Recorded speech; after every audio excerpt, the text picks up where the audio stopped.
Alright, let's talk about something that can make a hell of an impact on your life. Something truly revolutionary: learning to speak well. Seriously, mastering effective communication can put you leagues ahead. It empowers you to express your thoughts clearly and persuasively, a skill that many people find challenging. When you can articulate your ideas with confidence, you project competence, professionalism, and a certain kind of charisma. It's like unlocking a powerful bonus in the game of life, a boost to your perceived intelligence and charm, all through the power of words. I've seen it in my own life. Getting through a tough oral exam, making a connection that led to an opportunity, or simply persuading someone to see my point of view. It often came down to being able to speak well. So, I want to share some insights on how you can become a better communicator, refine your eloquence, and open up new doors for yourself. Because communicating at its heart is about translating the jumble of thoughts and unformed ideas in your head into a coherent, understandable message. And there's one sneaky culprit that often gets in the way for most folks, myself included. That culprit is anxiety. Communication is like a chain. When anxiety creeps in, it weakens one of the links. And a chain with a weak link isn't very strong, is it? The tricky part is that this often becomes a vicious cycle. You feel like you're not speaking well, so you start to think, oh man, this isn't coming out right. This can make you worry about the impression you're making, which in turn ramps up the anxiety. Then your speech might falter even more, and the cycle continues. It's a tough loop to break. So how do we manage this anxiety and start communicating more effectively?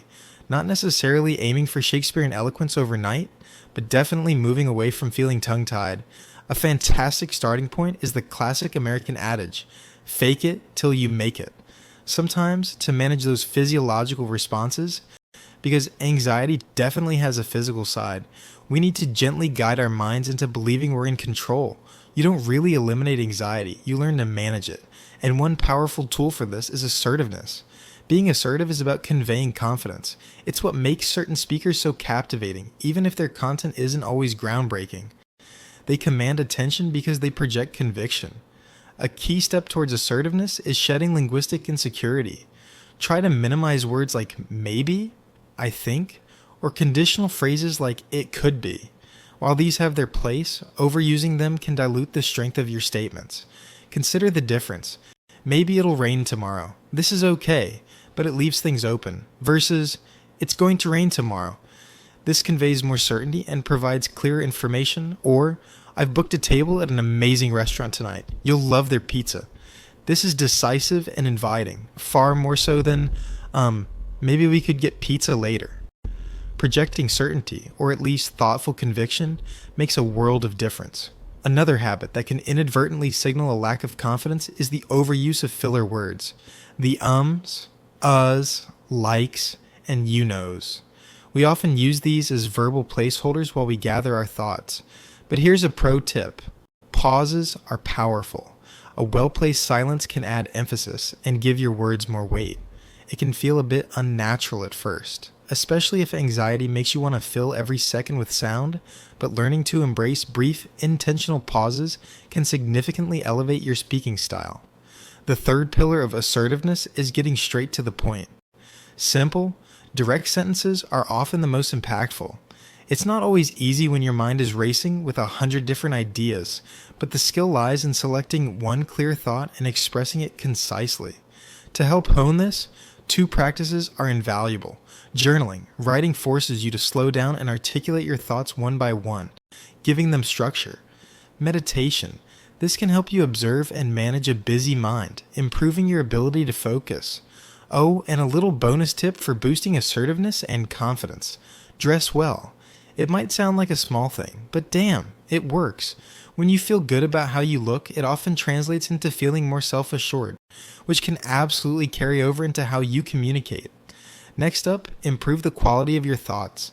If communication is about translating thoughts into words, then clear, more refined thoughts will naturally lead to better expression. One of the best ways to do this is by expanding your vocabulary. A richer vocabulary allows you to be more specific. And specificity is gold. Instead of saying something general like, that movie was bad, you could say it was uninspired, poorly paced, or the plot was convoluted. See the difference? You're painting a much clearer picture for your listener and demonstrating a more nuanced understanding. This precision is often perceived as competence. How do you expand that vocabulary and sharpen your thinking? Practice being specific. When you describe something, challenge yourself to find more precise words. Instead of "I'm sad," explore if you're disappointed, melancholy, or dejected. The word you choose shapes your reality and how others understand you. Consume quality content. Reading is fantastic as it exposes you to diverse language and sentence structures. Also, listen to articulate speakers, podcasts, interviews, insightful talks. Pay attention to how they express complex ideas, their choice of words, and how they build their arguments. You can learn a lot by osmosis. And don't forget the power of stories. People have used stories to share wisdom and connect for millennia. Incorporating them can make your communication far more engaging. Now, let's talk about your tone of voice. This is a surprisingly powerful instrument. Varying your pitch, pace, and volume can dramatically alter how your message lands. Speaking in a monotone can make it difficult for listeners to stay engaged, whereas a dynamic vocal delivery can convey emotion, emphasize key points, and keep your audience hooked. Think about how you can use your voice to reflect the emotion or importance of what you're saying. If you want to convey excitement, let your voice show it. If you're making a serious point, a more measured, lower tone might be appropriate. Finally, the most transformative step is to shift from unconscious speaking to conscious communication. Much of the time, we talk on autopilot without really focusing on how we're saying things.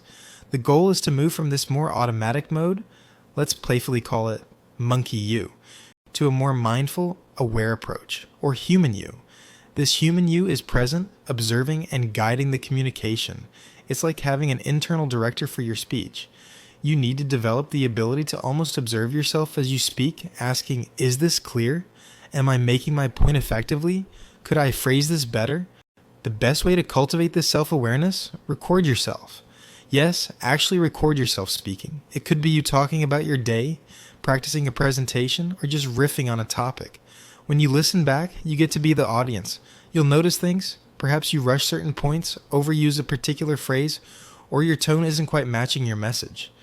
This isn't about harsh self-criticism, it's about objective observation.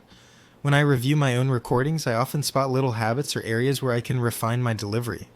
It's an invaluable learning tool. Becoming a better communicator is a journey, not a destination.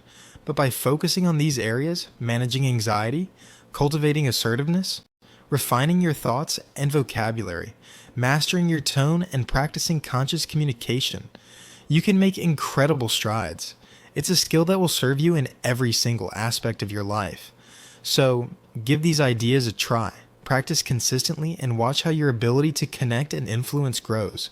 You've got this.